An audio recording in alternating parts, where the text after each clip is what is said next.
అటు సినిమాల్లోనూ ఇటు రాజకీయాల్లోనూ ఎన్టీఆర్ శకం ఆ చంద్ర తారార్కం. అలాంటి అన్నగారి చేతుల మీదుగా పురుడు పోసుకున్న తెలుగుదేశం పార్టీ 44 వసంతాలను పూర్తి చేసుకుని స్వర్ణోత్సవాల్లోకి పరుగులు పెడుతుంది. అలాంటి పార్టీకి ఎన్టీఆర్, చంద్రబాబు సూర్యచంద్రులైతే ఆ వెలుగును దశ దిశలా వ్యాపింపచేయడంలో తొండపు దశరథ జనార్దన్ గారు తన వంతు కృషి చేస్తూ వస్తున్నారు. అన్న ఎన్టీఆర్ స్ఫూర్తితో రాజకీయాల్లో అడుగుపెట్టి 44 ఏళ్లుగా ఒకే పార్టీలో కొనసాగుతూ తనదైన ప్రణాళికాబద్ధమైన ఒరవడితో ముందుకు సాగుతున్నారు. 1957 ఏప్రిల్ 2న కృష్ణా జిల్లాలోని లింగాల గ్రామంలో రాధాకృష్ణమూర్తి, సరోజనమ్మ దంపతులకు జన్మించిన ఆయన చిన్ననాటి నుంచే సేవాభావాన్ని అలవర్చుకున్నారు. తాతయ్య తొండపు నారాయణ గ్రామ సర్పంచ్గా చేశారు. టీడీ జనార్దన్ గారి తండ్రి తొండపు రాధాకృష్ణమూర్తి చిల్లకల్లు సమితి ప్రెసిడెంట్గా ముక్త్యాల రాజా శ్రీనివాసరెడ్డి, రామగోపాలకృష్ణ, మహేశ్వర ప్రసాద్ పైనే గెలుపొంది సేవలందించిన ఘన చరిత్ర ఉంది. ఆయనకు ప్రజాసేవపై ఆసక్తి మరింత పెరగడానికి ఆ కుటుంబ రాజకీయ నేపథ్యమే కారణం. పోస్ట్ గ్రాడ్యుయేషన్, ఎంఏ పూర్తి చేసిన జనార్దన్ గారు విద్యతో పాటు విలువలను కూడా ఆచరణలో పెట్టారు.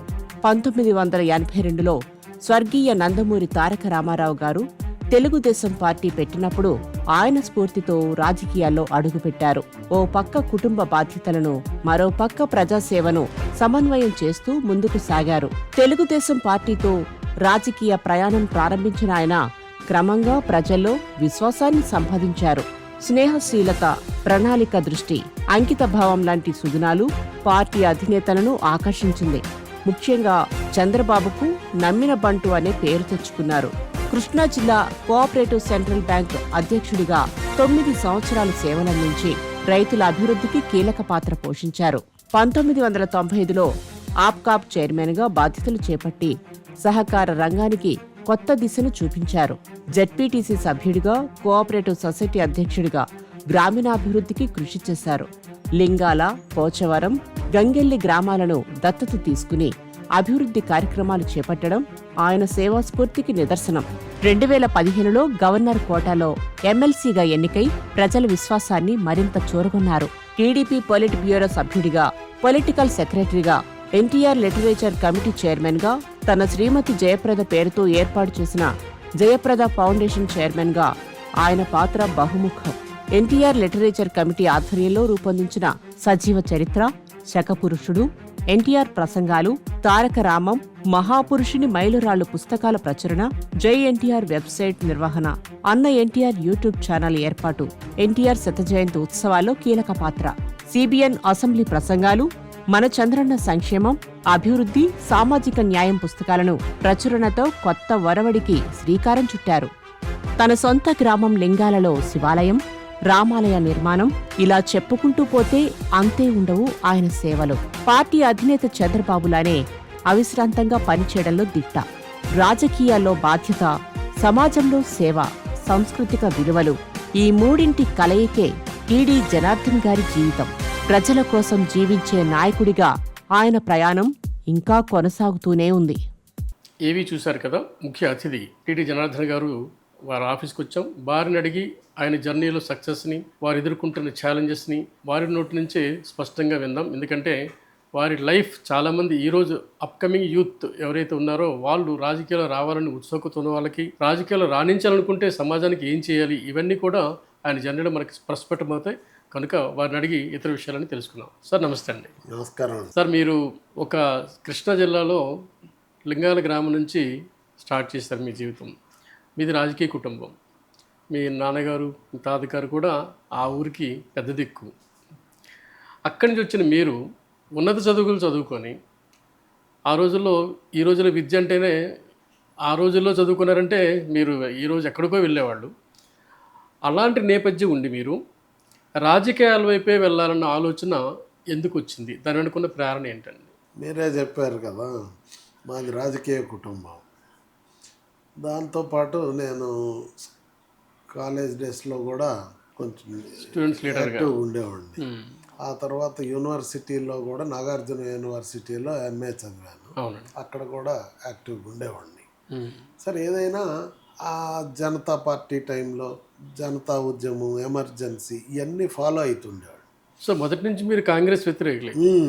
ఓకే దానివలన నాకు కాంగ్రెస్ నుంచి ఓకే ఎప్పుడు విముక్తి కలుగుద్ది దేశానికి రాష్ట్రానికి అనుకునేవాడిని. ఓకే ఈ రాష్ట్రంలో చూస్తే ఆ, కాంగ్రెస్లో ఎప్పుడు 2 వర్గాలు ఉండేవి. అవునండి వీళ్ళ వర్గం కాకపోతే వాళ్ళ వర్గం, అంటే పొజిషన్ 2 పాత్రలు వీళ్ళే పోషించేవాడు. అవునవును అందువలన ఎంత చేసినా ఎన్ని పార్టీలు చేసినా వీళ్ళు గెలిచేవాడు. మళ్ళీ అవునండి ఆ టైంలో కానీ పరిస్థితులు దిగజారినట్టుగా ఉన్నాయి ఆంధ్రప్రదేశ్లో. అసలు తెలుగుడికి గుర్తింపు లేకపోవటం మీకు తెలుసు.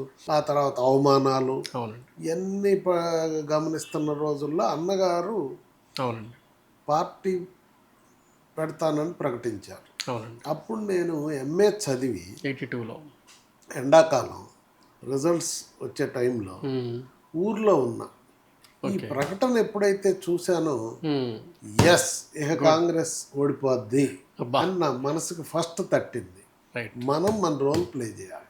ఓకే దెన్ ఏం చేద్దాం, వెంటనే మా ఊర్లో మా రజకుడిని పిలిచి ఓకే రాత్రికి అవునండి రంగుకి డబ్బులు ఇచ్చి, అప్పుడు తాటి మట్టలతో రాసేవాడు. రాసేవాళ్ళు గోడల మీద తెల్లారేపాటికి ఊరు నిండా ఉండాలిరా జై ఎన్టీఆర్ అని పెట్టేసి అని చెప్పి ఓకే నేను బయలుదేరి హైదరాబాద్ వచ్చేసారు ఫస్ట్ డే జాయిన్ అయినా. గ్రేట్ జాయిన్ అయ్యి ఇంకా అప్పటి నుంచి అవునండి కొనసాగుతూ ఉన్నా పార్టీలో కార్యక్రమాలు. సార్ ఇప్పుడు ఆయన సినీ నేపథ్యంలో ఎక్కడో ఉన్నారు హీరో, అంతేకాకుండా దేవుడు అంతటి ఖ్యాతి ఆ రోజుల్లో సినిమా రంగంలో ఆయన వెలుగుతున్న రోజుల్లో బాగా సక్సెస్ మూడ్లో ఉన్న ఆయన 60 ఆయన ఏజ్ 60లో రాజకీయ వైపు వస్తున్నప్పుడు సక్సెస్ అవుతారన్న నమ్మకం మీకు ఎలా కుదిరిందండి ఆ రోజుల్లో? ఎందుకంటే పూర్తిగా రాజకీయాలకి అసలు ఏ రకం కూడా మీకేదో నేపథ్యం ఉంది, ఆయనకి అది కూడా లేదు.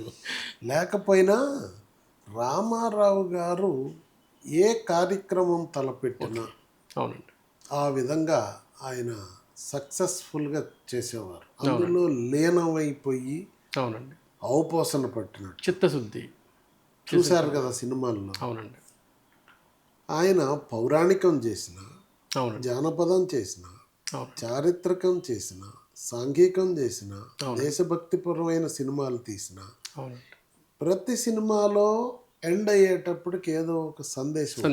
ఎస్ అవునండి ముఖ్యంగా ఆయన సొంత సినిమాల్లో సందేశాత్మకంగా ఉండేవి. అవునండి అట్లాంటి ఆయన అనేవాడంట, ఇలాంటి ప్రొడ్యూసర్లు వస్తే కూడా మీరు తీయొద్దు, కష్టం నష్టం వస్తే మీరు భరించలేరని ఆయనే తీసేవాడంట. గ్రేట్ అలా ఆయన ఆ సక్సెస్ను మనం చూసాం సినిమా రంగంలో. రెండోది ఆయన మానవతావాది. అవునండి నిండుగా 100 పాళ్ళు మానవత్వం మూర్తిభవించిన ఆయన సినిమాల్లో అడుగుపెట్టిన తొలి రోజుల్లోనే రాయలసీమలో కరువు వస్తే అవునండి దేశంలో ఎంతమంది యాక్టర్లు లేరు, రాష్ట్రంలో ఎంతమంది సెటిల్ అయిన వాళ్ళు లేరు. అప్పుడప్పుడే సెటిల్ అవుతున్న ఈయన విజయ సంస్థలో అవునండి నెలవారీ జీతానికి చేరిన అవునండి సడన్గా వెళ్ళి రాయలసీమలో వారం రోజులు పర్యటన చేసి ఆదుకొని వచ్చినటువంటి మనిషి. అవునండి అలానే చైనా యుద్ధం, అవునండి పోలీసు రక్షణ నిధి, అవునండి దివిసీమ ఉప్పెన వచ్చినప్పుడు నాకు స్వయంగా గుర్తు. దివిసీమ ఉప్పెనలో అవునండి నేను 10th చదువుతున్నా. అవునండి నేను కూడా చెప్పాను కదా స్టూడెంట్ లీడర్ గుండి అవునండి మా స్కూల్లో పరిసరాల్లో అవునండి ఆ పాత బట్టలు, అవునండి చందాలు వసూలు చేసి యుటెన్సిల్స్ కొన్ని పాత్రలు కొని తీసుకొని పోయి సొర్లగొంది అనే గ్రామంలో ఇచ్చొచ్చాను నేను. రైట్ అవును సార్. అవన్నీ చూస్తే ఆయన యొక్క మానవత్వం, నిజం ఆయనలో మానవతావాదం ఉన్న విషయాన్ని సినిమా రంగంలో కూడా అప్పట్లో చెప్పుకునేవాళ్ళు. రాజకీయ రంగంలో అవే కొనసాగుతాయన్న ఉద్దేశం, ఎందుకంటే ప్రతి సినిమాలో అదే సందేశం మనకు కనిపించేది. సొసైటీకి ఉపయోగపడే సినిమాలు మీరు అన్నట్టు ఇప్పుడు జస్టిస్ చౌదరి తీసుకోండి, కొండవీటి సింహం తీసుకోండి, అంటే రాజకీయాల్లో రాకముందు వచ్చే సినిమాలన్నీ ఒక పక్క యూత్, ఇంకో పక్క ఏజ్ ఉన్నవాళ్ళు ఇద్దరిని కలుపుకునే సినిమాలు అవన్నీ. మొత్తం సొసైటీకే ఆయన ఆదర్శంగా కనిపించే రోజులు అవి. సో అట్లాంటి వ్యక్తి సినిమా రంగం నుంచి ఎంతో ఆదాయం ఉన్న రంగం నుంచి వచ్చి 60 ఏజ్లో తను అప్పటికే రిటైర్ అవ్వాల్సిన ఏజ్లో రాజకీయాల్లో వస్తూ యువకులను అట్రాక్ట్ చేయడం అనేది చిన్న విషయం కాదండి. మీ ఏజ్ అంతా అండి అయితే సార్. ఈ కాలంలో మీరు చూస్తున్నారు అవునండి సినిమాల్లో అవకాశాలు అయిన తర్వాత రాజకీయాల్లోకి వస్తున్నారు. అవునండి. కానీ ఆయన ఆ రోజు అవునండి.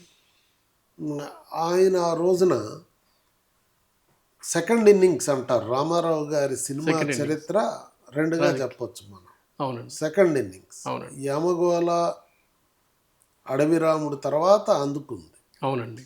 సర్దార్ పాపారాయుడు, నా దేశం, బొబ్బిలి పులి ఇట్లాంటి సినిమాలన్నీ తీస్తే అవునండి. ఎట్లా దేదీప్యమానంగా ఆడుతున్నాయి. అవునండి. ఏ పేరు పెట్టినా ఏ పేరు పెట్టినా అప్పుడు పీక్ లెవెల్లో ఉంది ఆయన కాదు. అవునండి. ఉంటే ఆ టైంలో ఆదాయాన్ని లెక్క చేయకుండా గొప్ప విషయం. అవునండి. సినిమాల్లోకి వచ్చాడు. అవునండి. అంటే ఒక కాజ్తో వస్తాండి మనిషి. ఎస్, అది మీరు గమనించారు. అది ఆయనలో అది గమనించి ఆయన అంకితమైన భావంతో వస్తుండు. వస్తున్నప్పుడు మనలాంటి వాళ్ళంతా ఆయనకి మద్దతు ఇవ్వాలా ఓకే అని చెప్పేసి. సో కాంగ్రెస్ని ఒకటి వేళతో పెకిలించగల నాయకుడు వచ్చారనేది మీరు గట్టిగా నమ్మారు. ఆ రోజులే బాగా గట్టిగా నమ్మారు. Right sir. ఇప్పుడు అలా మీరు తెలుగుదేశంలో ప్రవేశించినప్పుడు అంటే మొదటి రోజు నుంచి ఆ పార్టీలో మీరు ఉన్నారు. మీలాగే చాలామంది యూత్ ఆ పార్టీలో జాయిన్ అయ్యారు. అయితే మిమ్మల్ని కాకుండా సీనియర్ని దగ్గర లాక్కునే పరిస్థితి ఆ రోజుల్లో ఉండి కూడాను యూత్ని ముందుకు తీసుకొస్తే ఎలా నెగ్గగలరని ఆయన నమ్మకం మీరు కలిగించారు ఆ రోజుల్లో? అంటే సమాజాన్ని, అప్పుడున్న రాజకీయాలని ప్రక్షాళన చేయాలనేది రామారావు గారి ఉద్దేశం. అందుకని సీనియర్ దరిదాపులు రానివ్వాల. సీనియర్ జూనియర్ కాదు, అది పాత వాసన ఉండటానికి లేదు. అవునండి. కొత్తగా రాజకీయాల్లోకి వచ్చిన పార్టీలో అవునండి. ఆయన భావజాలం అమలు జరగాలంటే అవునండి. స్వచ్ఛమైనటువంటి మనుషుల్ని తీసుకురావాలని అవునండి. చెప్తున్నా కదా. ఒక ధ్యేయంతో వచ్చిన మనిషి, ఎస్, అంతేగాని వీళ్ళని అతుకుబెట్టి రాజకీయం అధికారం కాపాడుకోవాలని రాలా. అవునండి. ప్రక్షాళన చేయటానికి వచ్చాడు, అవునండి. ఆచరించాడు, అవునండి. అమలు చేశాడు. సార్ ఆ కాలంలో పార్టీలు మారితే ఎవరన్నా వస్తామంటే ఏం చెప్పాడు? పదవులకి రాజీనామా చేసి రమ్మన్నాడు, లేకపోతే అవసరం లేదన్నా. అవును సార్. అలా ఆయన పద్ధతులకు కట్టుబడినటువంటి మనిషి.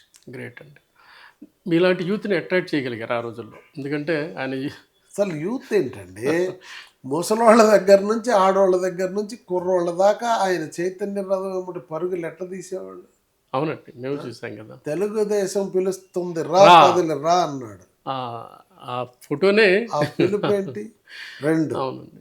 ఆయన చిత్తశుద్ధి చూడండి. అవునండి. సమాజమే దేవాలయం, ఎస్, ప్రజలే దేవుళ్ళు. అప్పటికి 35 సంవత్సరాలు అయింది కదండి. అంతే కదండి. ప్రపంచంలో ఏ రాజకీయ నాయకుడైనా సమాజాన్ని దేవాలయం అన్నాడా, ప్రజల్ని దేవుళ్ళు అన్నాడా? అంటే ఆయనకున్న ఆరాధనది, ఎస్, సమాజం పట్ల ఆయనకున్న గౌరవం, అవునండి, ప్రజల పట్ల ఆయనకున్న దైవత్వ భావం తెలియజేస్తుంది. ప్రజలే దేవుళ్ళు అన్న మాట చిన్న విషయం కాదండి. చిన్న విషయం. అంతవరకు ఏ రాజకీయ నాయకుడు అసలు ఇది అందుకోలే ఆ రోజుల్లో. ఆడవాళ్ళని నా తెలుగింటి ఆడపడుచులు అనేవాడు, అవునండి, నా తమ్ముళ్ళు అన్నాడు అవునండి, ప్రజలు.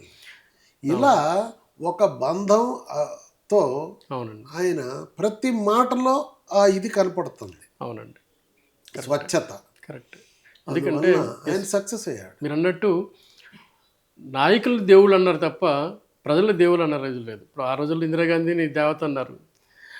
ప్రజల్ని దేవుళ్ళు దేవతలు అన్న వాళ్ళని నిజంగా ఎన్టీ రామారావుతో స్టార్ట్ అయింది. అయితే ఆయన జర్నీలో మీరు మొదటి నుంచి ఉన్నారండి. ఎట్లా మీకు అట్లా ఏ రకమైన రెస్పెక్ట్ ఇచ్చేవాళ్ళు మీకు ఆయన అసలు ఆయనతో ఒక్కసారి మాట్లాడితే జీవితాంతం మర్చిపోలేం, గుర్తొస్తూనే ఉంటాయి. అవునండి. నాకే కాదు, నేను అనుకోవటం అందరికి అదే ఉంటుంది. నిజమండి, చాలామంది చెప్పుకుంటారు. 2 సందర్భాలు చాలా ఉన్నాయి, బట్ 2 చెప్పాలి మీకు సార్. నేను మా బావగారు రఘురామ్ ఇద్దరం కలిసి జగ్గయ్యపేట సీట్కి అప్లై చేశాను. అవునండి. చేస్తే ఆయన ఏమో టౌన్లో ఉంటాడు, నేను పక్కన పల్లెటూరులో. అవునండి. సో వారికి ఇచ్చారు, మీరిద్దరు కలిసి చేసుకోండి, కుటుంబం ఒకటే కాబట్టి అది మేము వచ్చేసాం. కానీ 94 వరకు నాకు పదవుల మీద కోరిక ఉండేది కాదు, పార్టీ ఉండాలనుకునేవాడిని. పనిచేస్తూ పోతున్నాం. అవునండి. 94లో అన్నగారిని అడిగాం. అవునండి. మొదట జిల్లా పరిషత్ అడిగాము, పోటీ చేయండి అన్నాడు. సీట్ ఇచ్చాడు. జడ్పీటీసీ చేస్తే 8,000 అత్యధిక మెజారిటీతో గెలిచాను.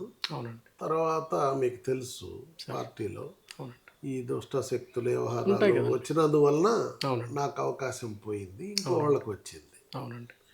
అప్పుడు అవునండి. డిసిసిబి కోసం అవునండి. చేశాం.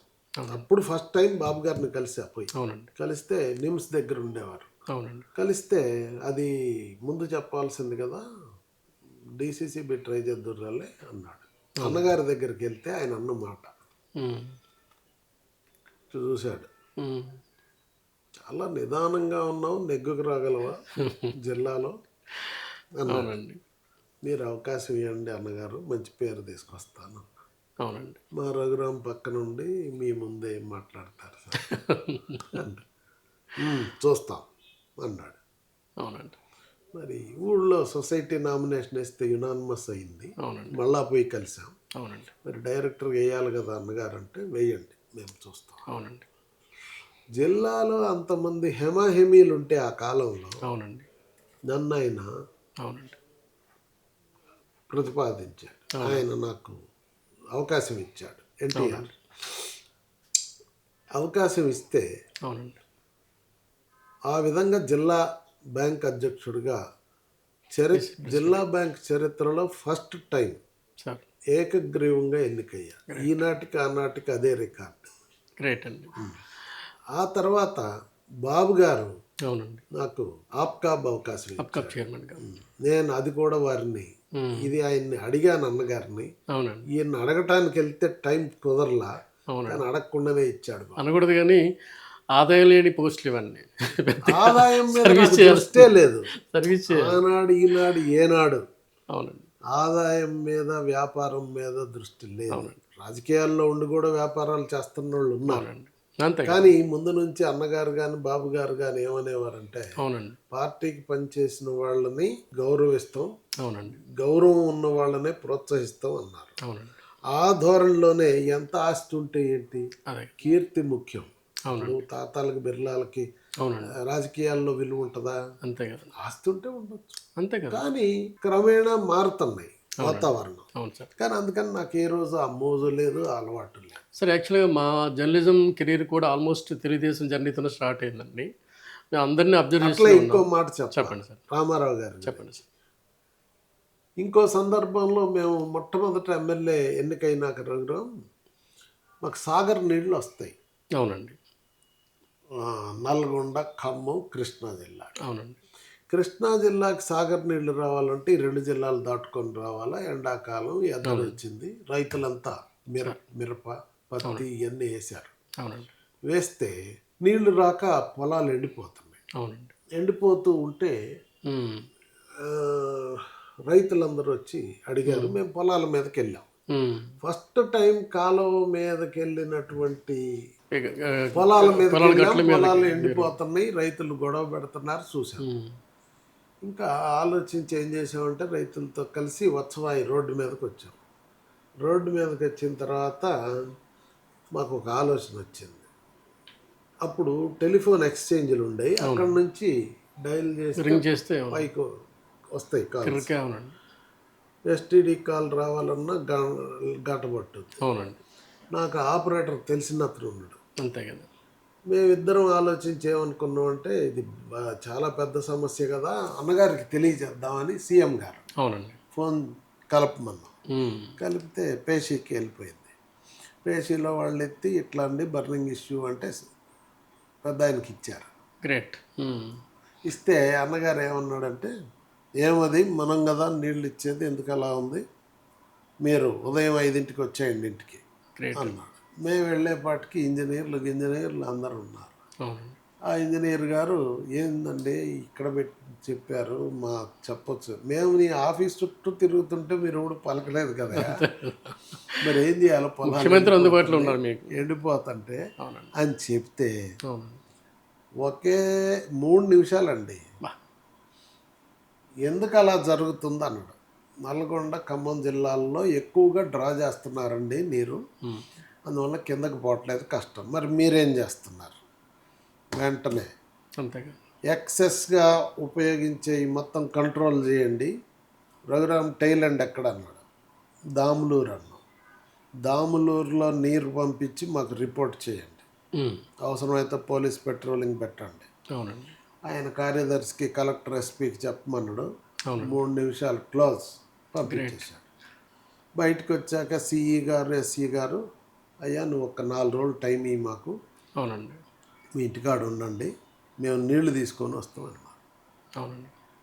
First time in the history SP, collector, police వాహనాలు నాగార్జున సాగర్ నుంచి మదిర వరకు పెట్రోలింగ్. అవునండి. ఎక్కడ ఎక్కువ నీళ్లు వాడుతుంటే అక్కడ కంట్రోల్ చేసి తీసుకొచ్చారు. 4వ రోజు కల్లా నీళ్ళు వచ్చినాయి. మేము కారు ఎక్కి నీళ్లు తీసుకొని వెళ్తే రైతులు కేరింతలు, పండగ వాళ్ళకి వాతావరణం మామూలుగా ఉండదు. ఆ దెబ్బకి 89 ఎన్నికల్లో రెండోసారి అవునండి. అవలేలుగా గెలిచాం. గెలవగలరు, అంతే కదా. అది రామారావు గారు, మీరు అన్నారే రామారావు గారితో మీ అనుభవాలు చెప్పమని. అవునండి. ఈ 2 జీవితంలో ఎప్పుడు మర్చిపోలేదు. అవునండి. సార్, బాబు గారు మీకు అప్కాబ్ చైర్మన్ ఇచ్చారు. అప్కాబ్ అంటే ఆ రోజుల్లో అదొకటి ఉందని తెలియదు. అందులో ఆ షాపుల్లో కొనాలని కూడా ఎవరికి తెలిసేది కాదు, అసలు పట్టేది కాదు. బ్యాంక్ అది అప్కాబ్ బ్యాంక్, రైట్, సహకార బ్యాంక్ అంటే కోఆపరేటివ్ బ్యాంక్. అది ఎవరికి లోన్ ఇచ్చే పరిస్థితి ఉండేది కాదండి. మీరు వెళ్ళిన తర్వాత దాన్ని ఏమైనా ప్రక్షాళన చేశారా? నాకు తెలుసు కాంగ్రెస్ హయాంలో ఎంతగా భ్రష్టు పెట్టింది అది. ఏమైందంటే నేను ముందు జిల్లా బ్యాంక్ చైర్మన్ అయినా. అవునండి. మన పర్పస్ ఏంటి? రైతులందరికీ పంట రుణాలు ఇవ్వాలి, దీర్ఘకాలిక రుణాలు ఇవ్వాలి, ఇంకేమైనా ఉంటే ఉద్యోగస్తుల సహకార సంఘాలకు రుణాలు ఇవ్వాలి, లేదు చేనేత సంఘాలకు రుణాలు ఇవ్వాలి, ఇలాంటివన్నీ ఉండేవి. నేను చైర్మన్ అవుతూనే ఒక్కసారి జిల్లా అంతా పర్యటన పెట్టుకొని వెళ్ళాను.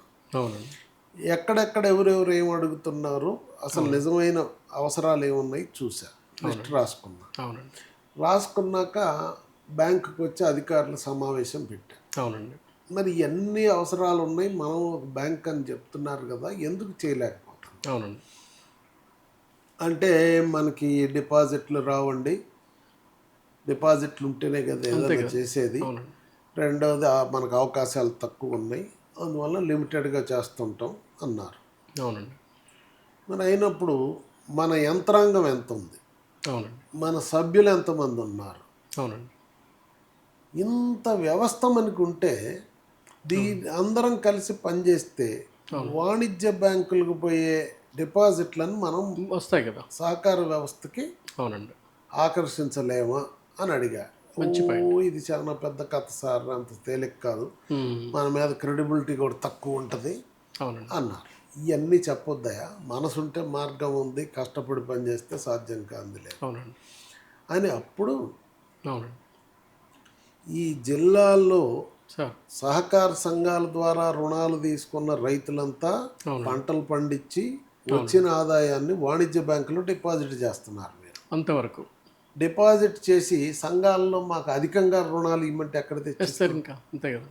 కృష్ణా జిల్లా సహకార బ్యాంక్ మీ బ్యాంక్, మా బ్యాంక్, మనందరి బ్యాంక్ అనే నినాదం తీసుకొని గ్రామాన సందు గొంతుల్లో మైకులు పెట్టి చెప్పించి మీ డిపాజిట్లకు భద్రత ఉందని చెప్పి, ఆ విధంగా మా ఆఫీసర్లను కూడా గ్రామాల్లో సెక్రటరీలు, బ్యాంకులో సూపర్వైజర్లు, మేనేజర్ల దాకా ప్రతి ఇంటికి వాళ్ళకి ఏరియాస్ మార్క్ చేసి క్యాంపెయిన్ చేయించారు. ఇంటింటికి వెళ్ళి చెప్పమన్నా. మైక్లో చెప్తే బజార్లో చెప్తారు, సమయానికి అందరికి వెళ్ళదు కదా.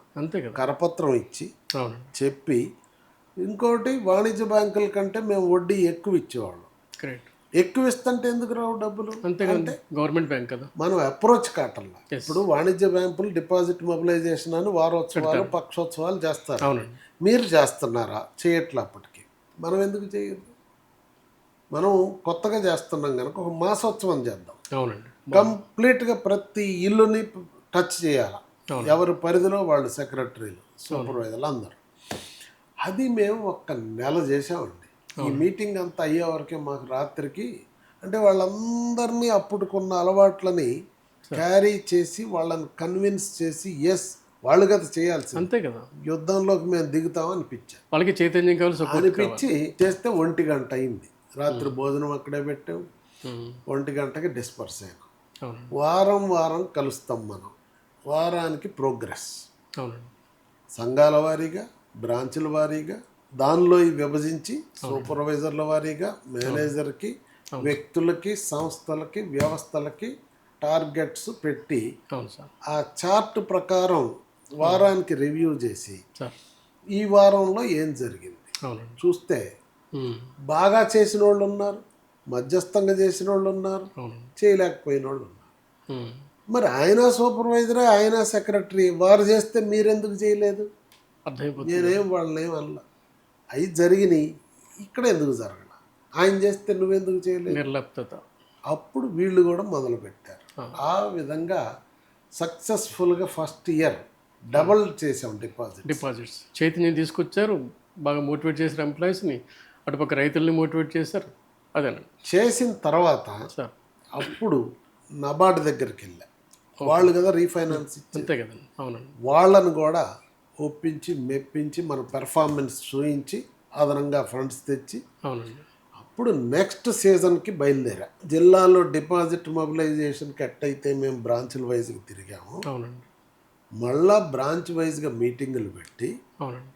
సంఘాల వారీగా అందరిని పిలిచి అవునండి. అడిగిన ప్రతి రైతుకి పంట రుణం అవును. అనే నినాదం తీసుకొని అవునండి. జిల్లాలో నేను ఉన్న 9 సంవత్సరాలు బ్యాంకుకి వచ్చి లోన్ అడిగితే లేదనేది లేకుండా ఇచ్చాను. 9 సంవత్సరాలు అంటే మామూలు విషయం కాదండి. అంటే 5 సంవత్సరాలు ఎలక్షన్, ఎలక్షన్ అదే. తర్వాత గవర్నమెంట్ ఎన్నికలు జరపకపోయినందువల్ల 2004 దాకా అయినా అవకాశం. ఉంచడం కూడా సామాన్య విషయం కాదు కదా. బాబు గారు కంటిన్యూ చేశారు. అది సామాన్య విషయం కాదుగా. ఆ విధంగా అది కూడా ఒక చరిత్ర. అంతే. ఆప్కాబ్ చైర్మన్గా, అవునండి. జిల్లా బ్యాంక్ చైర్మన్గా 9 ఏళ్ళు ఒకసారి ఎలక్ట్ అయి ఉన్నది ఎవరు లేరు. లేదండి. సరే, ఉన్న కాలంలో అలా చేశాం. దానివల్ల కృష్ణా జిల్లా సహకార కేంద్ర బ్యాంకుకి అవునండి. నబార్డ్ నుంచి అవార్డ్స్ వచ్చాయి గ్రేట్. మంచి పనితీరుకి.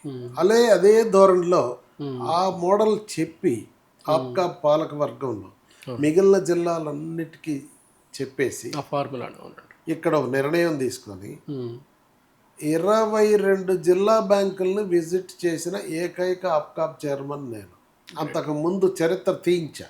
అవునండి. అన్ని జిల్లాలు విజిట్ చేశారా ఏ చైర్మన్ అయినా? జిల్లాకి వెళ్తే ఎట్లా చేసేవాళ్ళం అంటే, ఉదయం పాలక మండలి, జనరల్ మేనేజర్, డీజీఎంల సమావేశం, అవునండి. బ్రేక్ఫాస్ట్ కాగానే అవునండి. 10 నుంచి 11 వరకు, 11 నుంచి 1 గంట వరకు సూపర్వైజర్లు, బ్రాంచ్ మేనేజర్ల సమావేశం, అవునండి. 1 నుంచి 2 లంచ్, 2 నుంచి 5, 6, 7 కానీ ఆ జిల్లాలో ఉన్న అవును సహకార సంఘాల కార్యదర్శులు, అధ్యక్షులు, సూపర్వైజర్లు, బ్రాంచ్ మేనేజర్లు అవునండి. అందరినీ కలిపి కూర్చోబెట్టి అవగాహన పెంపొందించేవాడిని. అవునండి. వాళ్ళకున్న సందేహాలన్నీ అడగమనేవాడిని. అడిగి అందరం కలిసి చివరికి ముగింపు ఒక నిర్ణయానికి వచ్చేవాళ్ళం. ఆ విధంగా నేను ఒకసారి రంగారెడ్డిలో మొదలుపెట్టా. అవునండి. ఫస్ట్ డే నైట్ పోయి మహబూబ్ నగర్లో పడుకున్నా. మహబూబ్ నగర్ కంప్లీట్ అయింది. నైట్ పోయి కర్నూలులో పడుకున్నా. అది అయిపోయింది. కర్నూలు అయిన తర్వాత అనంతపురం వెళ్ళా. అనంతపురం నుంచి చిత్తూరు వచ్చా, కడప వచ్చా, నెల్లూరు, ఒంగోలు, గుంటూరు, కృష్ణ. రోజుకు ఒక బ్యాంక్ నైట్ చేరటం, డే లాంగ్ కార్యక్రమాలు చేస్తూ అవునండి పర్యటన చేసి. యాక్చువల్గా మీకు రాజకీయాల్లో ఒక కార్పొరేషన్ చైర్మన్ ఇవ్వడం అంటే దాన్ని ప్రివిలేజ్గా తీసుకొని ఎంజాయ్ చేయడమే అందరికీ తెలిసింది. ఒక పని దాన్ని ఒక ఉద్యమంలో తీసుకొచ్చి ఒక ఎంప్లాయీలా మీరు పనిచేశారు. ఒక రకంగా చెప్పాలంటే ఆ బ్యాంక్ చైర్మన్, ఆ బ్యాంక్ మేనేజర్లా పనిచేశారు. ఆ రికార్డు ఇప్పటికీ అప్కాబ్లో కనిపిస్తూనే ఉంది. దాని ముందు వాళ్ళు కానీ ఆ తర్వాత వాళ్ళు కానీ మిమ్మల్ని రోల్ మోడల్గా తీసుకున్న విషయం మాకు అర్థమవుతుందండి. సార్ ఒక్కసారి మళ్ళీ రాజకీయం అయిపోద్దాం మనం. ఇప్పుడు తెలుగుదేశం పార్టీ అంటే ఆఫీస్కి వెళ్తే ప్రతి ఒక్కరికి తెలిసింది మీరు కనిపిస్తారండి. తెలుగుదేశం పార్టీ అంటే మీరంటేనే తెలుగుదేశం పార్టీ ఆఫీస్లో. మీరు లేకపోతే తెలుగుదేశం పార్టీలో ఎవరు లేనట్టు కనిపించేది. ఇప్పుడు వెళ్ళినా మీరు అందుబాటులో ఉంటారు. ప్రతి కార్యకర్త కూడా ఎక్కడెక్కడి నుంచి వచ్చిన ప్రతి కార్యకర్తకి మీరు అందుబాటులో ఉన్నారంటే అప్పుడు ఎన్టీ రామారావు టైంలో ఎన్టీ రామారావు అందుబాటులో ఉన్నట్టు, బాబు గారి టైంలో బాబు గారు అందుబాటులో ఉన్నట్టు. అంటే వాళ్ళకి మీకు మధ్య అంత ర్యాప్ ఉంది కనుక ప్రశ్న ఏంటంటే, మీకు ఇద్దరిని దగ్గరగా అబ్జర్వ్ చేశారు. మహానుభావుడు ఎన్టీఆర్ని అబ్జర్వ్ చేశారు, పక్కన పనిచేశారు. ఇంకా బాబు గారు అయితే ఒక ఫ్రెండ్లీగా పనిచేశారు. ఇద్దరిలో కూడాను సొసైటీ కోసం, ప్రజల కోసం అదే ధోరణిలో పనిచేయడం అనేది వాళ్ళిద్దరికి ఉన్న లక్ష్యమే. కానీ దారులు వేరుగా ఉంటాయి కదా. ఈ ఇద్దరిలో మీరు అబ్జర్వ్ చేసిన వాటిలో ఎవరిలో మీకు ఏ కోణం నచ్చింది? ఎన్టీఆర్లో ఏ కోణం నచ్చింది? బాబు గారిలో ఏ కోణం నచ్చింది? ప్రజలు చేరువవడంలో ఇద్దరే. అవునండి. ఆయన సూర్యుడైతే ఈయన చంద్రుడిలాగా, అవునండి. ఆయన ఒక కన్ను అయితే ఈయన ఒక కన్నులాగా. అవునండి. అలా ఉండబట్టే తెలుగుదేశం పార్టీ ఇప్పుడు దాకా అజరామరంగా అవునండి కొనసాగుతూ ఉంది. అవునండి. ఆయన వేసిన బాటల్ని, అవునండి. అన్నగారి ఆశయాల్ని ఆయన అడుగుజాడల్లో బాబు గారు కొనసాగించబట్టే జరుగుతుంది. అవునండి. కాకపోతే కాలం మారింది. అవునండి. ఆ కాలం వేరు. ఆ కాలానికి తగ్గట్టు రామారావు గారు పునాదులు వేసి నారు పోసి నీరు పోసి పార్టీని మంచిగా పెంచాడు. అవునండి. ఆ పెంచిన దాన్ని మారిన కాలానికి అనుగుణంగా అవునండి. మార్పులు చేసుకుంటూ బాబు గారు తీసుకెళ్తున్నారు. అవునండి. అవునండి. ఇప్పుడు ఇంకా ఇన్స్టంట్ యుగం వచ్చిందండి. జంజీ అంతా కుర్రవాళ్ళ యుగం. ఈ టైంకి తగినట్టుగా మా అదృష్టం. అవునండి. చూడండి, కాలం మార్పుకు అనుగుణంగా లోకేష్ బాబు అందుబాటులోకి వచ్చేసారు. అవునండి. అవునండి. లోకేష్ బాబు కూడా ఆ వేగాన్ని అందిపుచ్చుకొని పనిచేస్తున్నాడు. అవునండి. అందువలన తెలుగుదేశం పార్టీ అవునండి ఎప్పటికీ ప్రజల గుండెల్లో గూడు కట్టుకొని ఉండే పార్టీ. అవునండి. సార్, ఇప్పుడు మీరు అన్నట్టు లోకేష్ ప్రస్తావన తీసుకొచ్చారు కనుక, అంటే నెక్స్ట్ జనరేషన్ తెలుగుదేశం పార్టీలో జాయిన్ అయింది లోకేష్ ఆధ్వర్యంలో. అలాగే మొన్న ఎంపీగా వచ్చిన చింతకాయల విజయ్ కూడా వచ్చారు నెక్స్ట్ జనరేషన్లో.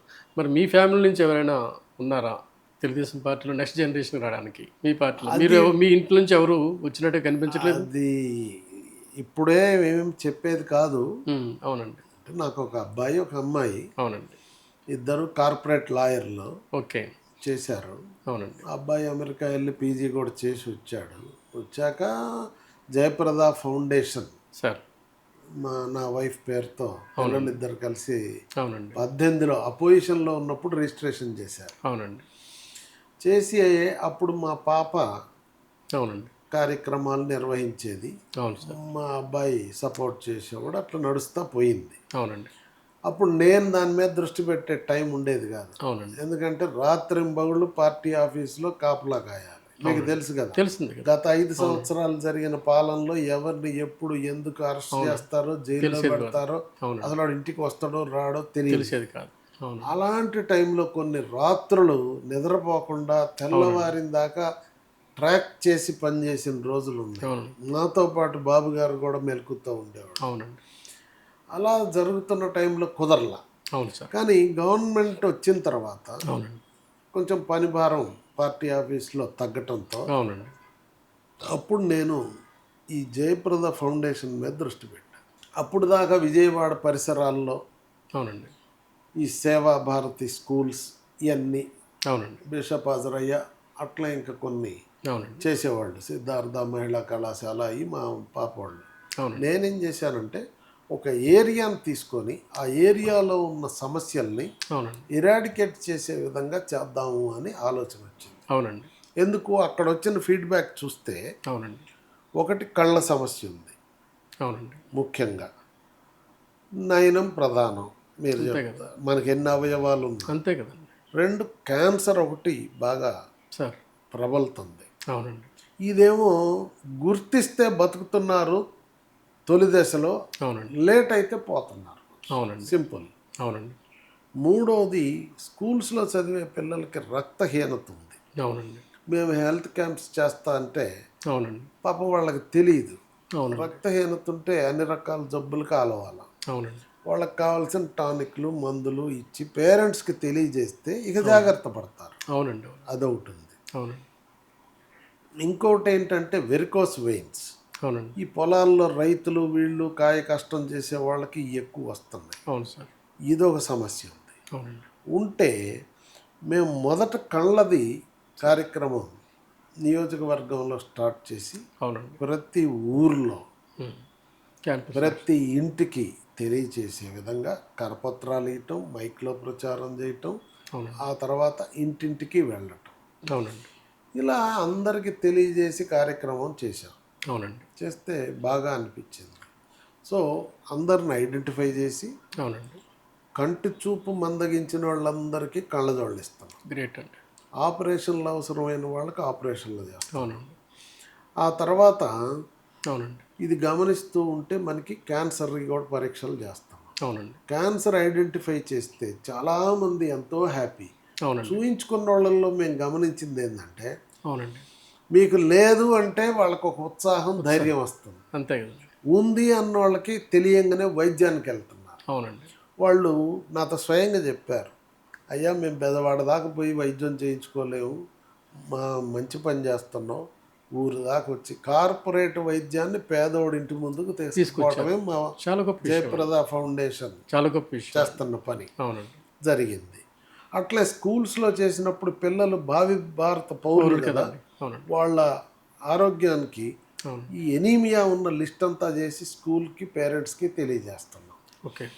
అట్లా ఈ వెరికోస్ వెయిన్స్ కూడా అవునండి. దీని అంతటికీ మాకు బెదవాడలో అవునండి. కార్పొరేట్ హాస్పిటల్స్లో అవునండి.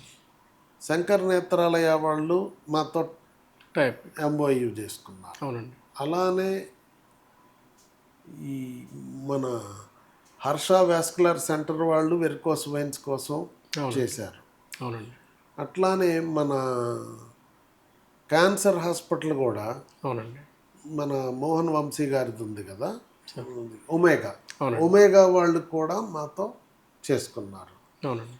ఇలా అన్ని రకాల పార్ట్నర్స్ని కలుపుకొని సిస్టమేటిక్గా చేస్తూ ఇప్పటికి మేము దాదాపు లక్షలాది మంది బా గ్రేట్ అండి.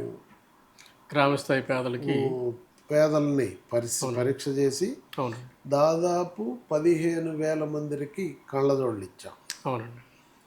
ఒక సుమారు 1450 మందికి ఆపరేషన్లు చేయించాం. అవునండి. అట్లా ఓ పద్ధతిగా పనిచేస్తూ పోతున్నాం. నిజమండి. ఇప్పుడు అంటే ఇక్కడ ఏంటంటే రాజకీయ నేపథ్యంలో మనం ఆశించాలనుకుంటున్నప్పుడు సుశిక్షితులైన రాజకీయ నాయకులు తయారవ్వాలనుకున్నప్పుడు ఇలాంటి బ్యాక్గ్రౌండ్ చూసుకోండి. లాయర్ బ్యాక్గ్రౌండ్ కానీ ఫౌండేషన్ బ్యాక్గ్రౌండ్ ఉంటే ఇంకొంచెం వాళ్ళు రాణించడానికి ఆస్కారం ఉంటుంది కదా. వాళ్ళకి ఏమైనా ఇంట్రెస్ట్ లేదా? అది పిల్లలు ఇష్టం. అదే రైట్ అండి. ప్రస్తుతానికి మా వాడు ఏదో ఇన్ఫ్రా కంపెనీ పెట్టుకోవాలి సార్. సార్ మీరు జడ్పీటీసీకి కూడా పనిచేశారు కదా మొదటి నేపథ్యంలో.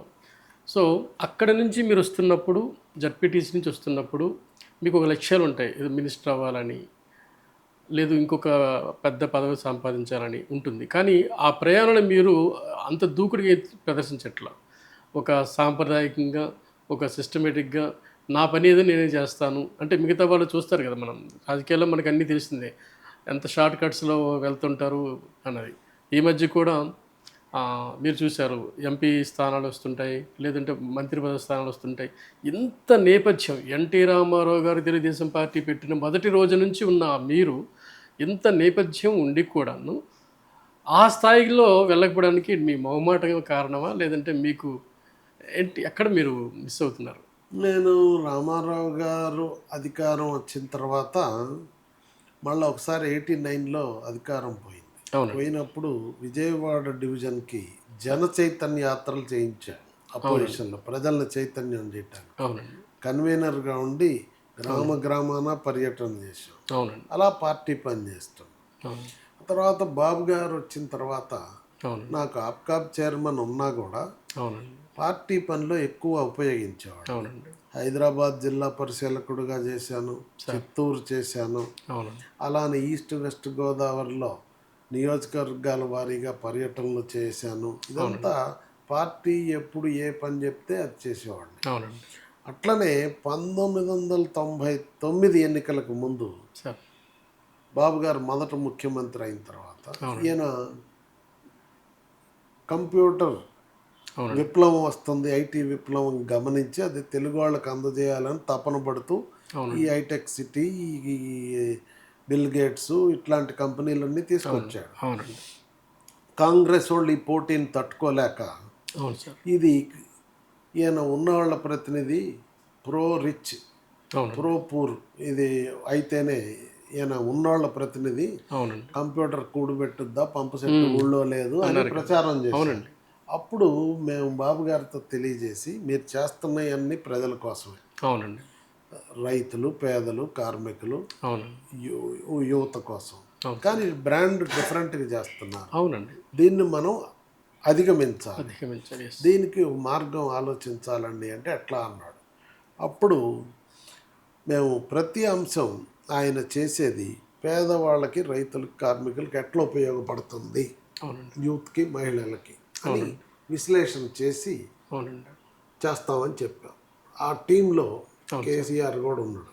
అవునండి. కేసీఆర్, నేను, పోలా విక్రమ్, అవునండి. ప్రొఫెసర్ లక్ష్మణ గారు, మాజీ రాజ్యసభ మెంబర్, అవునండి. మేమంతా పనిచేసి అవునండి. ఇప్పుడు పెద్ద ఎత్తున మన ఎన్టీఆర్ భవన్లో అవునండి. హైదరాబాద్లో సార్. ట్రైనింగ్స్ జరిగినాయి. ఆరోగ్య పరీక్షలు కూడా చేసేవాళ్ళు కార్యకర్తలకు. అది ఇప్పుడు కూడా కొనసాగిస్తున్నాం. బాబు గారు ప్రతి నియోజకవర్గ సమన్వయ కమిటీతో అవునండి. గంట 2 గంటలు మాట్లాడి, వ్యక్తిగతంగా మాట్లాడి 1-to-1 అప్పుడే లీడర్లతో అవునండి. మాట్లాడి సమన్వయంగా మాట్లాడి సమాయత్తం చేసి యుద్ధానికి పంపేవాడు. అవునండి. తర్వాత నియోజకవర్గాల వారీగా చేశాం. ఇలా పద్ధతిగా చేసినందువలన అవునండి. 99 ఎన్నికల్లో కాంగ్రెస్ వాళ్ళు అసలు మేము గెలుస్తామని అవునండి. పోలింగ్కి కౌంటింగ్కి మధ్యలో అవునండి. క్యాబినెట్ కూడా ఇట్లా ఉంటుందని వేసుకున్నారు. అవునండి. కానీ కౌంటింగ్ అయ్యే టైంకి మనం గెలిచాం, అవునండి. టీడీపీ గెలిచింది. సార్. అట్లా పార్టీ పని నాయకుడు ఏది చెప్తే అది చేస్తూ ఉంటాం. అవునండి. ఆ తర్వాత మళ్ళా ఆప్కాబ్ చైర్మన్ అయినాం. ఇదంతా అయిపోయింది. మనకి 2004లో ప్రభుత్వం పోయింది. అవునండి. ప్రభుత్వం పోయిన తర్వాత నేను అప్పటికి జిల్లా పార్టీ ప్రెసిడెంట్. అవునండి. నాకు బాబు గారు జిల్లాకి వెళ్ళమని చెప్పారు ఎన్నికలకు ముందు. అవును. అప్పుడు సభ్యత్వం నమోదు చేస్తే 23 జిల్లాలు కదా అప్పుడు. అవునండి. ఫస్ట్ వచ్చాం. కృష్ణా జిల్లాని మొదటి స్థానంలో నిలబెట్టారు. తీసుకొచ్చారు. సార్ అభినందించారు. కానీ గవర్నమెంట్ పోయిన తర్వాత హైదరాబాద్ రమ్మన్నారు. వచ్చిన తర్వాత హైదరాబాద్లో మానవ వనరుల అభివృద్ధి చైర్మన్, హెచ్ఆర్డి చైర్మన్ అంటారు. ఆ చైర్మన్ గుండి శ్రేణులకి ట్రైనింగ్ ఇవ్వాలి. ఎందుకు మేము అంతకుముందు చేసిన అనుభవాలు ఉన్నాయి కదా, చాలా ఉన్నాయి కదా, కనుక ట్రైనింగ్ ఇవ్వాలి. అవునండి. మరి ఎట్లా అంటే అది చేసాం. చేస్తూ ఉంటే అప్పుడే మున్సిపల్ ఎన్నికలు వచ్చినాయి. వాటన్నిటిలో ఇచ్చాము. అయిపోయిన తర్వాత ఒకరోజు బాబు గారు కార్యాలయ కార్యదర్శిగా ఉండమని అడిగారు. అవునండి. అడిగితే ఇది క్లిష్టమైన పని. అంతే కదండి. లీడర్లందరి యొక్క సమాచారం బాబు గారికి చెప్పి, బాబు గారు చెప్పింది వాళ్ళకి చెప్పి పని చేయించాలి. అటు ఇటు మధ్య క్వశ్చన్ అవుతాం, చాలా ఉంటాయి. అందుకని సార్ ఇది హెచ్ఆర్డి చైర్మన్గా ఉన్నా కదా, ఇది వద్దులేండి అన్నా. అవునండి. మళ్ళా 15 రోజులు ఆగి పిలిచి, కాదులే నువ్వు ఉండు, 3 నెలలు ఉండు, మా కమిటీ మార్చినప్పుడు నేను మారుస్తాను. సరేనని మొదలు పెడితే ఇంకా కలయిక ఆ స్టార్టింగ్ అవునండి. ఇప్పటి వరకు దాదాపు 21 సంవత్సరాలు అవునండి. కంటిన్యూగా ఆయనతో చేయటం వలన నేను నియోజకవర్గాల్లో ఇంకొకటి ఆశించాల. బాబు గారే ఒక టైంలో నేను లీడర్ చూసుకుంటాడు మన సంగతి అంతే అది అని అనుకునేవాడిని ఎప్పుడైనా. అందుకని ఇక ఆయనకే వదిలేశాను. సో ఆయనే మళ్ళా అధికారం వచ్చినప్పుడు అవునండి నాకు ఎమ్మెల్సీ ఇచ్చారు 2015 పోయినసారి. అవునండి. అది మనం కంప్లీట్ చేసాం. అవునండి. ఇప్పుడు అధికారం వచ్చినప్పుడు ఎప్పుడైనా పూర్వం కార్యాలయ కార్యదర్శిగా అంటే ఇది కంటిన్యూగా డే లాంగ్ చేసే పని కదా, అవునండి, సంవత్సరాల తరబడి. అవునండి. అప్పుడు కూడా ఇచ్చారు, రాజ్యసభ ఇస్తుంటారు తెలుసు. మిగిలిన పార్టీల్లో కూడా ఇది క్లిష్టమైన బాధ్యత అని నామినేటెడ్ పోస్టులు సహజంగా పార్టీ పని చేసిన వాళ్ళకి ఇస్తుంటారు. యాక్చువల్గా కార్యకర్తలు కావచ్చు, లేదంటే మాలాంటి వాళ్ళని కావచ్చు, మేమనుకుంటామంటే పార్టీ అధికారంలో లేనప్పుడు మీ సర్వీస్ని 100% తీసుకుంటుంది పార్టీ. అధికారంలోకి వచ్చాక మిమ్మల్ని నిర్లక్ష్యం చేస్తుందని కాదు, కానీ మీ సర్వీస్ తీసుకొచ్చేటప్పటికి ఆ స్థాయిలో తీసుకోవట్లేదు అనేది జనరల్గానే ఒపీనియన్ మాకు ఉంటుంది అనమాట. సో 2015లోనే ఎమ్మెల్సీ చేసిన మీరు ఇంకొంచెం ఆ స్థాయికి ఎదగాలి కదా. అలాగే మీ సర్వీస్ చిన్న విషయం ఏం కాదు. పార్టీకి ఎక్కడ ఎప్పుడు అవసరమో నాయకుడికి తెలుసు. ఆయన ఏం చెప్తే అది చేయటం నాకు ముందు నుంచి అలవాటు. అవునండి. మొన్న కూడా ఎన్నికలకు ముందు ప్రజా సంఘాలన్నింటినీ కోఆర్డినేట్ చేయమంటే అవునండి. అన్నిటినీ కోఆర్డినేట్ చేయటం జరిగింది. మనం బీజేపీతో ఉన్న అవునండి. ముస్లిం జాతీయ సంస్థలన్నింటినీ కూడా బాబు గారి నాయకత్వం కోసం ఇక్కడ మనం మద్దతు ఇవ్వాలని అవునండి. మద్దతు ఇచ్చారు మనకి. అవునండి. అట్లే ఎస్సీ, బీసీ, మైనారిటీ, ఉద్యోగ, కార్మిక, రిటైర్డ్ పెన్షన్దారులు వీళ్ళందరినీ పార్టీకి సమన్వయం చేసి ఎన్నికల క్యాంపెయిన్కి సమాయత్తం చేయటం జరిగింది. అవునండి. అట్లా నాయకుడు ఎప్పుడు ఏది అవసరం అనుకుంటే అది చెప్తారు. అవునండి. తప్పకుండా ఆయన ఎక్కడ అవకాశం ఉంటే అక్కడ చేస్తారు. సో ఇప్పుడు మీది ఆల్మోస్ట్ 44 ఇయర్స్ తెలుగుదేశం పార్టీలో జర్నీ ఉందండి. ఇప్పుడు కొత్త కొత్త పోకడలు స్టార్ట్ అయ్యాయి భారతదేశంలో జంజీ పేరుతోని. మీరు చూశారు ఈ మధ్యకాలంలో మోడీ గవర్నమెంట్ మీద ఆ కాక్రోచెస్ అని ఒక ఉద్యమం లేవదీశారు ఒక యూత్ని. అంటే అవినీతి మీద కావచ్చు, లేదా నిర్లక్ష్యం మీద కావచ్చు, లేదు పరీక్షల్ని సరిగ్గా నిర్వహించలేదన్న విషయంలో కావచ్చు, అంటే ఒక అసంతృప్తిని పేరుతో తీసుకొచ్చారు.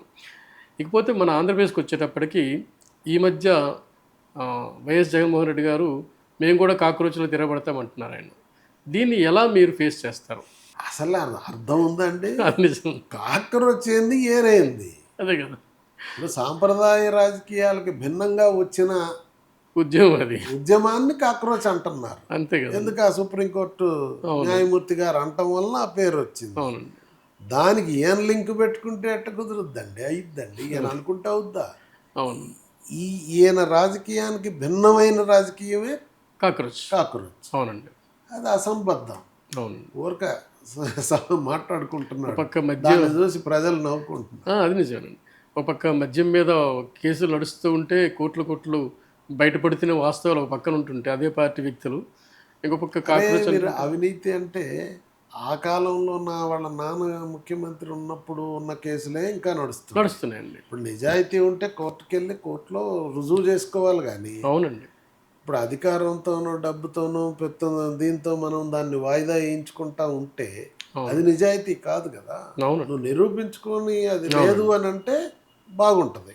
అవునండి. అట్లే మొన్న పాలన కూడా చూశారు. అవునండి. దీనికి భిన్నమైంది కోరుకునేదే కాక్రోచ్, వాళ్ళకి సంబంధమే లేదు. అవునండి, నిజమే.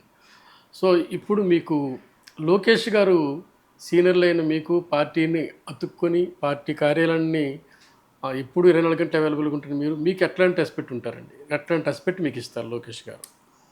లోకేష్ గారు ముందు నుంచి మాతో కలిసి పనిచేస్తూ ఉండేవాడు. అసలు లోకేష్ గారు రాజకీయ ప్రస్థానం సార్ మీరు ఆలోచిస్తే, అవునండి, ఆయన రావాలని తొలుత లేదు ఆయనకి. అంతే కదండి. చదువుకునే రోజుల్లో చదువుకున్నాడు. చదువులో బాబు గారు నిష్ణాతులుగా మంచి సంస్థలో చదివించాలని ఇక్కడ కానీ అక్కడ కానీ బాగా చేయించాడు. స్టాన్ఫోర్డ్లో అవునండి చదివించాడు. చదువై వచ్చాడు. అవునండి. వచ్చాక హెరిటేజ్ చూసుకుంటున్నాడు. అవునండి. హెరిటేజ్ చూస్తున్న టైంలో అవునండి మనం అపోజిషన్లో ఉన్నాం. అపోజిషన్లో ఉంటే నార్మల్ రాజకీయాలు ఉంటే ఆయన వచ్చేవాడో లేదో తెలియదు. అవునండి. అప్పుడు బాబు గారు పాదయాత్ర చేయటానికి ఏర్పాట్లు చేస్తున్నాం. మొట్టమొదటి చేశాడు కదా.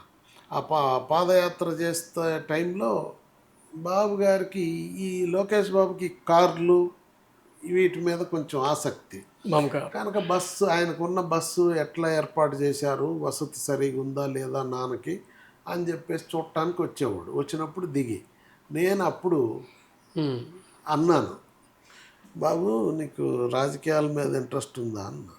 అంటే ఏం మాట్లాడాల. ఎందుకు అన్నాడు. అంటే ఇంట్రెస్ట్ ఉంటే మటుకు ఇది రైట్ టైం. నువ్వు ఎక్కడో కాన్వెంట్లో చదివా, స్టాన్ఫోర్డ్లో చదివా, అన్నీ బాగున్నాయి. ఇప్పుడు నాన్నగారు పాదయాత్ర చేస్తాడు. పాదయాత్రలో ఎందుకు? ఏ రోజు చంద్రబాబు నాయుడు గారు ముఖ్యమంత్రిగా ఉంటే పార్టీ వాళ్ళతో మాట్లాడింది లేదు, ప్రభుత్వం దగ్గరకు వచ్చింది లేదు. అవునండి. అసలు ఈ అబ్బాయి ఉన్నాడా లేడా అనేది కూడా తెలియని విధంగా పెంచిండు వాళ్ళ నాన్న. అవునండి. అలాంటిది నేను అప్పుడు చెప్పా, చదువు అయింది, ఇంట్రెస్ట్ ఉంటే మీరు పాదయాత్రలో ఆయనకి సహకరిస్తూ ఉన్నట్టయితే గ్రామాలేంటి, కులాలేంటి, మతాలేంటి, పైర్లేంటి, వ్యవస్థలేంటి అన్నీ తెలుస్తాయి బాబు, దిస్ ఈజ్ గ్రేట్ ఆపర్చునిటీ అన్న. అంటే నవ్వుకుంటూ వెళ్ళిపోయాడు. అప్పుడు ఇంట్రెస్ట్ లేదు. అవునండి. తర్వాత ఏంటంటే వారానికి ఒకసారి వాళ్ళ నాన్న చూడటానికి వెళ్ళేవాడు. వెళ్తే ఈ బస్సు దిగి ఆ బస్సు ఎక్కేవాడు, వాళ్ళ బాబు గారిని ఆ, పలకరించేవాడు, మళ్ళీ వెళ్ళిపోయేవాడు. అంత పట్టింపు లేకుండా ఉండే రోజులయ్యి. ఎప్పుడైతే అపోజిషన్లో వచ్చాక అవునండి. అరాచకం ప్రబలిందో రాష్ట్రంలో, అవునండి. ఆ కాలంలోనే అవునండి. రాజశేఖర రెడ్డి కాలంలో కూడా 150 మంది మా లీడర్లని చంపారు. అవునండి. అప్పటి నుంచే స్టార్ట్ అయింది అసలు. ఇది పరాకాష్ట అనుకోండి మొన్న 5 సంవత్సరాలు. ఆ టైంలో మేము బ్యాక్ ఆఫీస్లో పనిచేస్తూ ఉంటే కంప్యూటరైజేషన్ ఇవన్నీ వచ్చాక ఈయనకి కంప్యూటరైజేషన్ మీద పట్టుంది కనుక మా బ్యాక్ ఆఫీస్ టీంతో ఆయన ఇంటరాక్ట్ అవుతుండేవాడు. ఓకే. క్రమంగా 14 ఎలక్షన్ వచ్చింది కదా. అవునండి. వచ్చే టైంకి ఈసారి ఎట్టి పరిస్థితుల్లో మనం ప్రభుత్వంలోకి రావాలనే పట్టుదలతో బ్యాక్ ఆఫీస్లో ఉండి ఎన్నికలప్పుడు కూడా పర్యవేక్షణ చేశాడు. అవునండి. చేస్తూ ఉంటే ప్రభుత్వం వచ్చింది. అలా he was forced to come in to politics. పరిస్థితులు ఆయన్ని నెట్టబట్టాయి. అన్నగారు ఎట్లయితే కాంగ్రెస్ అవినీతి రాజకీయాలు తెలుగు జాతిని అవమానించటం ఇవన్నీ జరుగుతుంటే వచ్చాడు, బాబుగారు ఏ విధంగా అయితే అవునండి. ప్రజాస్వామ్య పరిరక్షణోద్యమం అన్నగారిని అప్రజాస్వామికంగా అరాచకంగా అన్యాయంగా పదవీచ్యుతుడిని చేసినాక ముఖ్యమంత్రిగా అవునండి. పార్టీలో బాధ్యత తీసుకొని నిర్వహించాడు. అవునండి. అదేవిధంగా ఈ టైంలో లోకేష్ బాబు కూడా రావటం జరిగింది. అవునండి. అప్పుడు ఎన్నికల్లో పోటీ చేయాలంటే పెద్ద విశేషం కాదు, ఎక్కడైనా సీట్ ఇస్తారు ఆయనకి. అంతే కదా. కానీ ఎన్నికల్లో పోటీ చేస్తే ఒక నియోజకవర్గానికే కట్టుబడాల్సి వస్తుంది. అవును. కానీ హెడ్ ఆఫీస్లో ఉంటే అవును. బ్యాక్ ఆఫీస్లో రాష్ట్రం మొత్తం ఎన్నికల క్యాంపెయిన్ని ప్రచారాన్ని పర్యవేక్షించవచ్చు. ఆ విధంగా పర్యవేక్షించాడు. అప్పుడు మాతో నిత్యం కలిసి పనిచేసేవాడు, చాలా ఆసక్తిగా ఉండేవాడు, అవునండి. బాగా పనిచేసేవాడు. అయిన తర్వాత ఎమ్మెల్సీగా ఇచ్చి మంత్రి పదవి ఇవ్వటం జరిగింది. అవునండి. మంత్రి పదవి ఇస్తే ఎంత చేశాడండి, పంచాయతీరాజ్ మంత్రి. అవునండి. నేను చెప్తా విశేషం. లోకేష్ బాబు పంచాయతీరాజ్ మంత్రి అయిన తర్వాత 26,000 కిలోమీటర్లు పేదవాళ్ళ ఎస్సీ ఎస్టీ మైనారిటీ బలహీన వర్గాల ఇళ్ల ముందు రోడ్లు వేసాడు గ్రామాల్లో. గ్రేట్. అప్పుడు దాకా గ్రామాల్లో బజార్లు ఎట్లుండేవి, వర్షాలు వస్తే అవునండి. ముసురు పడితే మురికి కోపాల్లాగా మట్టి రోడ్లే ఉంటే దోమలు వచ్చి ఈగలు వచ్చి జబ్బులు వచ్చి ఆసుపత్రులకు పోయి ఆసుపత్రి ఖర్చు అయ్యి అప్పులు పాలయ్యేవాళ్ళు, ఆస్తులు అమ్ముకునేదాకా వచ్చింది. అట్లాంటిది ఈరోజు ఏ గ్రామం అని వెళ్ళండి, సిమెంట్ రోడ్డు, పేదవాడు సిమెంట్ రోడ్డు, కారుకి మట్టి అంటకుండా ఇంట్లో కాళ్ళు పెడతాడు. ఇది ఎంత పెద్ద సంస్కరణ, ఎంత పెద్ద ఇది పని. మరి భారతదేశంలో ఏ రాష్ట్రంలోనైనా అసలు 5 సంవత్సరాల్లో 26,000 కిలోమీటర్ల రోడ్లు వేసిన వాళ్ళని నాకు చూపించండి. ఇప్పుడు తెలుగుదేశం పార్టీ అంటేనే గ్రామాల్లో సిమెంట్ రోడ్లు వేయడం అనేది తెలుగుదేశం పార్టీ తీసుకున్న పాలసీ, అది ప్రపంచానికి తెలిసిన వార్త అండి. గ్రామాల సిమెంట్ రోడ్లు ఏంటండి, అది పార్టీ. ఎస్, అలానే మీరు లోకేష్ బాబుని అడిగారు కనుక. అవునండి.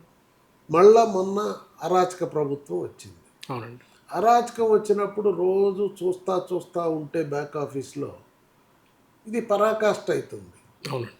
అవుతుంటే మనం వెనక ఆఫీస్లో ఉంటే కుదరదు, ప్రజాక్షేత్రంలోకి వెళ్ళాలని ఒక నిర్ణయం తీసుకొని ఆ రోజు పాదయాత్ర మొదలు పెట్టడం సాహసం కదా, మామూలు కాదండి. అసలు ఎట్లుంది రాష్ట్రంలో, ఎవరు నన్ను ఇంట్లోంచి బయటికి రానిస్తున్నారా? అవునండి. బయటికి పోతే లీడర్ని అరెస్టు, ఊళ్ళో ప్రజలు రాకుండా పోలీసులు మార్చ్ పాస్ట్. అవునండి. అలాంటి టైంలో మరి పాదయాత్ర చేసి 3,231 కిలోమీటర్లు పాదయాత్ర చేసి ప్రజలందరికీ ఆయన చివరి వరకు పాదయాత్ర చేస్తారని ఎవరు ఊహించలేదు. అసలు బతికి బట్టగడతారని కూడా అనకూడదు. ఆ స్థాయిలో రూమర్లు ఎంతంత కథ. అలాంటి టైంలో సాహసోపేతంగా పాదయాత్ర చేసి ప్రజలు కూడా భయభ్రాంతుల్లో ఉంటే ప్రజలకు ధైర్యం కల్పించి క్యాడర్ని కలుపుకొని లీడర్లను ఉత్సాహపరుస్తూ స్టార్టింగ్ నుంచి వచ్చి ఇదేదో ఉప్పెనలాగా విప్లవంలాగా ఉందిరా ప్రభుత్వం పోయేటట్టుందని వైసీపీ వాళ్ళు భయపడి చివరికి బాబు గారిని అరెస్ట్ చేయడానికి నిర్ణయించారు. అవునండి. బాబు గారిని ఎట్లా అరెస్ట్ చేశారు? ఎందుకయ్యా నువ్వు నన్ను అరెస్ట్ చేస్తున్నావు అంటే ఏం చెప్పాడు? కారణం లేదు, ఎఫ్ఐఆర్ లేదు, జైలుకి వెళ్ళాక చెప్తాడంట. అవును. ఎంత అన్యాయం జరిగింది. ఆ టైంలో లోకేష్ బాబు పాదయాత్ర సక్సెస్ అవుతున్నది గమనించి ఇది చేశారు. అప్పుడు ఆయన ఏం చేశాడు? కోర్టు మ్యాటర్స్ కదా, ఇవన్నీ ఢిల్లీ దాకా యాత్రలు చేయాలి, కోర్టులు, లాయర్లు, వ్యవహారాలు, ఇవన్నీ పోలీసు అధికారులు, ఇవన్నీ సమన్వయం చేసుకోవటం కోసం యాత్ర నిలిపేసి సక్సెస్ఫుల్గా 52 రోజులు పోరాటం చేసి బెయిల్ తీసుకొని రావటం జరిగింది. అవునండి. అలా మరి సక్సెస్ఫుల్గా చేస్తూ ఇప్పుడు ఐటీ మంత్రి అయ్యాడు ప్రభుత్వం రా. అవునండి. ఐటీ మంత్రి అయిన తర్వాత ఏం చేశాడు? తండ్రి పేరుని ప్రపంచవ్యాప్తంగా బ్రాండ్ ఉంది చంద్రబాబు నాయుడు గారు, సిబిఎన్. దాన్ని ఉపయోగించి ఈయన రాత్రింబగళ్ళు మీరు చూసారా, ఉన్న ఊర్లో ఉండడు తెల్లారి. అవునండి. ఒక దేశం కానీ, ఒక రాష్ట్రం, ఢిల్లీ కానీ, లేకపోతే రాష్ట్రం కానీ, రాష్ట్రంలో ఉంటే వైజాగ్, తిరుపతి, అమరావతి, ఇలా తిరుగుతూ ఒకడు ఉత్సాహం ఉంది, చేయగలుగుతున్నాడు. ఎంతమంది చేస్తున్నారు? చేస్తూ 24 లక్షల కోట్ల పెట్టుబడులు తెచ్చారు. అసలు 20 లక్షల మందికి ఉద్యోగాలు ఇస్తామనేదే మా మేనిఫెస్టోలో పెద్ద సాహసోపేతమైన నిర్ణయం. అవునండి. ఎవరు ఇంత సాహసం చేయలే. కానీ యువత ఈరోజు మీరు అంటున్నారు జన్జీ, వాళ్ళకి అవకాశాలు కల్పించాలా అనేది జన్జీ రావటానికి ముందే మేము గమనించాం. తెలుగుదేశం గమనించింది. అందుకే 20 లక్షల మందికి ఉపాధి అనేది మా మేనిఫెస్టోలో పెట్టాం. బాబు గారు ఆధునికంగా ఆలోచిస్తాడు, లోకేష్ బాబు దానికి సహకరిస్తున్నాడు. అలా ఇప్పుడు ఏంటి, అప్పటికే 6.5 లక్షల మందికి ఉద్యోగాలు ఇచ్చే విధంగా కంపెనీలు గ్రౌండ్లోకి వచ్చేసినాయి. అవునండి. ఏ రోజుకి ఆ రోజు ఏ కంపెనీ ఎంత ఇన్వెస్ట్మెంటు, ఎంత ఉద్యోగాలు టేబుల్ పెట్టి లెక్కలు చెబుతున్నారు. అలా పైపెచ్చు అటు ఉత్తరాంధ్ర, అమరావతి, రాయలసీమ అన్నిటినీ బ్యాలెన్స్ చేస్తూ పాలన జరుగుతుంది. కనుక ఈ ఐటీ మంత్రిగా గూగుల్ని కానీ, డేటా సెంటర్ని కానీ, క్వాంటమ్ వ్యాలీని కానీ మొత్తం ఆ రోజు ఎట్లయితే బాబు గారు తెచ్చాడు హైటెక్ సిటీని, ఇప్పుడు ఆంధ్రదేశానికి అన్ని వరదలాగా వస్తున్నాయి కదా. లోకేష్ బాబు గురించి మీరు ప్రస్తావించారు కనుక ఆయన పనితీరు అది. సరే, ఇంకొకటి ప్రపంచం గుర్తించిన ఒక సక్సెస్ ఏంటంటే లోకేష్ గారి గురించి, ఆయన విద్యాశాఖ మంత్రిగా ఉంటూ ప్రభుత్వ స్కూల్స్ ఏ స్థాయిలో సక్సెస్ చూపించారో 10th క్లాస్ రిజల్ట్లో కానీ ఇవన్నీ మనకి ఈ మధ్యకాలంలో పతాక శీర్షికలు వచ్చాయి. అనేక గవర్నమెంట్ స్కూల్స్లో అడ్మిషన్స్ కోసం క్యూ కట్టే పరిస్థితి వచ్చింది. ఇవన్నీ మనం చూస్తున్నాం. కానీ ఈ మధ్య వైకాపా పార్టీ వాళ్ళు ఏమంటున్నారంటే, రాష్ట్రంలో ఈ ప్రభుత్వం వచ్చిన తర్వాత విద్యా వ్యవస్థని విపరీతంగా ధ్వంసం చేస్తున్నారని అంటున్నారండి. సో ఒక పక్కేమో సక్సెస్ అని మీరు అంటున్నారు, వాళ్ళేమో విధ్వంసం అంటున్నారు. ఇది స్కూల్ విద్య గురించి, దాని గురించి మీరేమంటారు? ఏమండి, పూర్వం ప్రభుత్వ పాఠశాలలకి ఎంత పేరు ఉండేదండి. ఇప్పుడు ఉన్న మహానుభావులంతా అక్కడ చదువుకున్న వాళ్ళే కదా, ఐపీఎస్లు, మంత్రులు, గింత్రులు అందరు స్కూల్స్లో చదివిన. చంద్రబాబు నాయుడు కార్పొరేటీకరణ వచ్చిన తర్వాత అవునండి ప్రభుత్వ పాఠశాలల యొక్క పరిస్థితి కొంచెం బలహీనమైంది. అవునండి. అట్లాంటిది ఇది కూడా ఒక చరిత్రే. చూడండి, లోకేష్ బాబు విద్యామంత్రి అయిన తర్వాత అనేక సంస్కరణలు తీసుకొచ్చాడు. టీచర్సు, పేరెంట్స్ కలిసి కూర్చొని స్కూల్ గురించి, వాళ్ళ పిల్లల బాగోగుల గురించి మాట్లాడుకోవాలనేది ఎంత విషయం. మరి ఎవరు ఎందుకు ఆలోచించాలా ఇంతకుముందు? ఈ మెగా టీచర్స్ పేరెంట్స్ మీటింగ్ పెట్టి ఇది ఒక గిన్నిస్ బుక్ రికార్డ్ అయిపోయింది. ఒకే రోజు ఇన్ని లక్షల మంది వేల స్కూల్స్లో కూర్చొని స్కూల్ యొక్క అభ్యున్నతి, విద్యార్థుల యొక్క చదువు గురించి మాట్లాడుకోవటం అంటే ఇది చిన్న విషయం కాదు చెప్పండి. అవునండి. తద్వారా అనేకమైన ఫలితాలు వచ్చినాయి. అవునండి. స్కూల్స్లో మళ్ళా ప్రభుత్వ పాఠశాలల ఉపాధ్యాయులందరూ లగ్నం చేసి మన యొక్క ఉనికిని కాపాడుకోవాలి, ఖ్యాతిని నిలుపుకోవాలని పనిచేశారు. అవును. దానివల్లనే ఇప్పుడు first time in the history కొన్ని దశాబ్దాల తర్వాత ప్రభుత్వ పాఠశాలల్లో రిజల్ట్స్ వచ్చినాయి. రిజల్ట్స్ వస్తాయి. కళ్ళకు కట్టినట్టు కనపడుతుంది. డబ్బున్న వాళ్ళు మాటలు చెప్పటం కాదండి, నేను చెప్తున్నానని కాదు, రిజల్ట్. ఫలితం చెబుతుంది. అవును. ఏంటని అవునండి. మెగా టీచర్స్ పేరెంట్స్ మీట్ చెబుతుంది. ఎస్. స్కూల్స్లో ఇప్పుడు వస్తువులు చెప్తున్నాయి. అలానే ఉద్యోగాలు డిఎస్సికి పెట్టింది పేరు మా చంద్రబాబు నాయుడు గారు. అంతేగా. సంయుక్త ఉమ్మడి ఆంధ్రప్రదేశ్లో కూడా ఉమ్మడి ఆంధ్రప్రదేశ్లో కానీ తర్వాత మొదటి టర్మ్లో కానీ అవును. డిఎస్సి అంటే డిఎస్సి నడిపేవాడు. ఎస్. అవును. అన్ని లక్షల మంది టీచర్లను అందించిండండి సమాజానికి. అవునండి. అలా డిఎస్సి మాట చెప్పి ఈయన విద్యామంత్రి కావటంతో ఆయన టైం టేబుల్ చెప్పిండు, ఈ రోజున ప్రకటన చేస్తాం, ఈ రోజున ఉద్యోగాలు ఇస్తాం అన్నమాట ప్రకారం ఇచ్చాడుగా. పబ్లిష్ చేశారు టైం టేబుల్. పబ్లిష్ చేశారు. అవునండి. దొంగలు పడ్డ 6 నెలల కుక్కలు మరిగినట్టు ఇప్పుడేందో పట్టుకొని వాళ్ళకి అలవాటు కదండి. అవునండి. ఇప్పుడు 2019కి ముందు అవునండి. ఉన్నది లేనట్టు లేనిది ఉన్నట్టు సోషల్ మీడియా ప్రచారం చేసే కదా. అవునండి. మేమేమనుకున్నాం, మనం పని చేస్తున్నాం, వాళ్ళ ప్రచారం ఎవరు నమ్ముతారని మేము అనుకున్నాం. అవునండి. అలా ఏందో చేయాలని ఇప్పుడు చేస్తే ఇంకా ప్రజలు ఎల్లకాలం నమ్మరు కదండి. ఛాన్సే లేదు. దీనికి ఎట్లా చెప్పండి, రోజు ఈ రచ్చ ఏందండి బ్రహ్మాండంగా మీ కళ్ళకు కట్టినట్టు కంప్యూటర్ కరెక్షన్ ఇప్పుడు అధికారులు కూడా చెప్తున్నారు కదా, నీట్గా చెప్తున్నారు. అయినా ఏదో పెద్దంగా అరిస్తే నిజమైద్ది అనుకున్నట్టుగా అరవటానికి ట్రై చేస్తున్నారు. దాంతో వాళ్ళే డొల్లతనం బయటకు వస్తుంది. బయటపడి ఏమీ పర్వాలేదు. అంటే వాళ్ళ ఉద్దేశం ఏంటంటే 16,000 ఉద్యోగులు వచ్చాయి, ఆ 16,000 మంది హ్యాపీ, రాని వాళ్ళు 1,00,000 మంది ఉన్నారు కదా, వాళ్ళ మనసు దోచుకోవచ్చు అన్నది బహుశా ఉంటుంది వాళ్ళ సోషల్ మీడియా. వాళ్ళకి కూడా అర్థమవుతుంది కదా. మళ్ళా ఇస్తున్నాం కదా, every year job calendar YCP ఇస్తామన్నది ఫెయిల్ అయింది. మేము ఇప్పుడు జాబ్ క్యాలెండర్ ఇస్తున్నాం. అవునండి. రేపు మళ్ళీ ఇప్పుడు మొన్న రాని వాళ్ళకి మళ్ళీ అవకాశాలు వస్తాయి.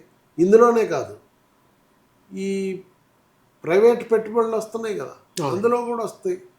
ఇందులో రాని వాళ్ళు ఇంకా సంతోషంగా ఉండాలి. కంప్యూటర్ వ్యవహారంలో ఆ కంపెనీల్లో ఐటీ కంపెనీల్లో వచ్చింది అనుకోండి, బ్రహ్మాండమైన జీతాలు వస్తాయి. అంతే కదా. సరే, వచ్చే ఎలక్షన్లో మళ్ళీ ఆంధ్రప్రదేశ్లో ఉమ్మడి ఈ సమైక్య ఈ 3 పార్టీలు కలిసి పోటీ చేస్తాయి, ఫలితాలు కూడా ఇలాగే వచ్చి అనుకుందామండి. అప్పుడు ఏమైనా మళ్ళీ జంజీ బ్యాచ్ లాగా, మేము జంజీ లీడర్ లాగా లోకేష్ని సీఎం చేసే అవకాశం పార్టీలు ఏమైనా ఉందా?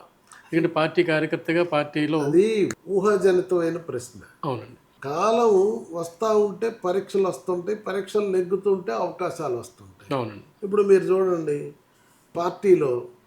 పార్టీ స్టార్ట్ అయింది. అవునండి. లోకేష్ బాబు బ్యాక్ ఆఫీస్లో మొదలుపెట్టాడు, కంప్యూటరైజేషన్ పాల్గొన్నాడు. అవునండి. ఆ తర్వాత మెంబర్షిప్లో పాల్గొన్నాడు. మెంబర్షిప్ వచ్చిన తర్వాత వినూత్నంగా అవునండి 1 కోటి మందిని సభ్యుల్ని చేయాలన్నాడు. మేమందరం మొదట 1 కోటి మంది ఎట్లయిద్దబ్బా, అవునండి అవునండి ఇది అంబిషస్ లక్ష్యం అనుకున్నాము. అవునండి. నీట్గా ఇంటింటికి పోయి ట్యాబులు ఇచ్చి పని చేయించి అవునండి 1 కోటి మంది పైన చేశాం కదా, సక్సెస్ అయినాం. సక్సెస్ అయిన తర్వాత ఇలా పార్టీ కార్యక్రమాలు కూడా ఆయన చేసే విధానాన్ని పార్టీ అంతా గమనించి మెచ్చి ఎస్ ఈయన వర్కింగ్ ప్రెసిడెంట్గా ఉంటే బాగుంటుంది అని ఇచ్చారు. అలానే రేపు ఎన్నికలు అయిన తర్వాత పార్టీ ప్రజలు ఏది కోరుకుంటే పార్టీ ఏదనుకుంటే అదే జరుగుతుంది. జనరల్గా తెలుగుదేశం ఏదో రోజు ఆయన అవుతాడు కదా, కాకుండా ఉండడు. జనరల్గా తెలుగుదేశం అంటే యూత్ పార్టీ కదా, తప్పకుండా అవుతాడు. సమయం ఇప్పుడా అప్పుడా అనేది అది కాలమే నిర్ణయిస్తుంది. ఇది టీడీ జనార్దన్ గారి అనుభవాలు, తన పార్టీ పరంగా అతనుకున్న అంకిత భావం, ఆయన పార్టీకి చేసిన సర్వీసు, అనిపించిన పదవుల్లో ఆయనకున్న చిత్తశుద్ధి, ఆయన కార్యదక్షత మనకు స్పష్టంగానే మనకు చెప్పాం. ఈ అనుభవం ఈనాటి తెలుగుదేశం పార్టీ యూత్కి కావచ్చు, అప్కమింగ్ పొలిటికల్గా వచ్చే ఇతర యూత్కి కావచ్చు, ఇదంతా మార్గదర్శకంగా ఉంటుందని ఆశిద్దాం. నమస్తే సార్. మళ్ళీ 2వ భాగంలో సార్ని మళ్ళీ కలుద్దాం. తన వ్యక్తిగత అనుభవాలు చాలా ఉన్నాయి, కుటుంబ అనుభవాలు కూడా చర్చిద్దాం. మరి మరొక భాగంలో మరొకసారి మనం కలుద్దాం.